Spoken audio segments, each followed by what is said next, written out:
Hello, this is my latest video from our Renters' Rights Bill series. Ensure you click on the subscribe button to be notified of any future content.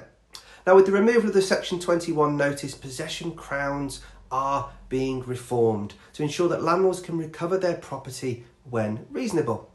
Now then, there are going to be 25 proposed mandatory grounds and 11 discretionary grounds that you'll be able to potentially use to get back possession of your property. Now get your pens and papers ready, brace yourself, as I'm going to throw lots of information on the grounds that I believe will be most relevant for our landlords. So starting at the front, mandatory ground number 1 is if you wish to get back possession if you or a family member wishes to move back into your buy-to-let property. Now ground 1A is if you wish to sell the property. Now neither of these grounds can be used in the first 12 months of a tenancy, and 4 months notice is required. Now in the city that we are in, Coventry, 2 universities, if you're a student landlord, then term 4A is likely to be one that you'll need. This is if your property is let out to full-time students and is required for a new group of students in line with the academic year.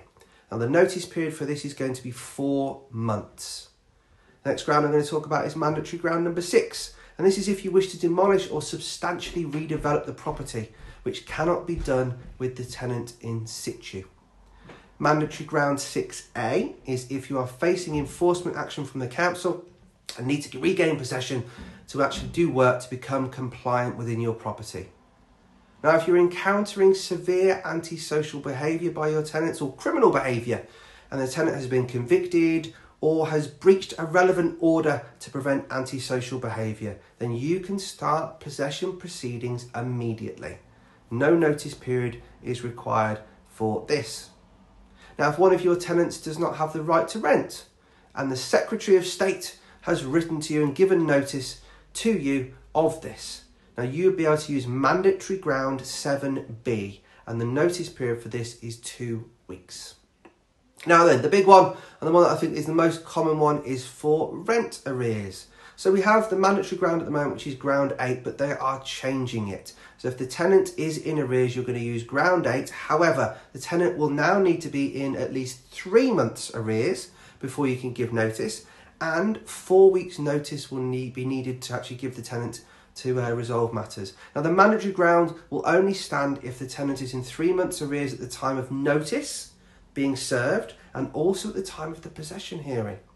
So to support that mandatory ground 8, you can use discretionary ground number 10, which is for any rent arrears, and also ground 11 for persistent arrears, which is if the tenant has, persistently delayed paying their rent. Again, the notice period for this is going to be 4 weeks. Now, other discretionary grounds you may wish to use are ground 12 for a breach of tenancy, or ground 13 for deterioration of the property, which both of these require 2 weeks notice.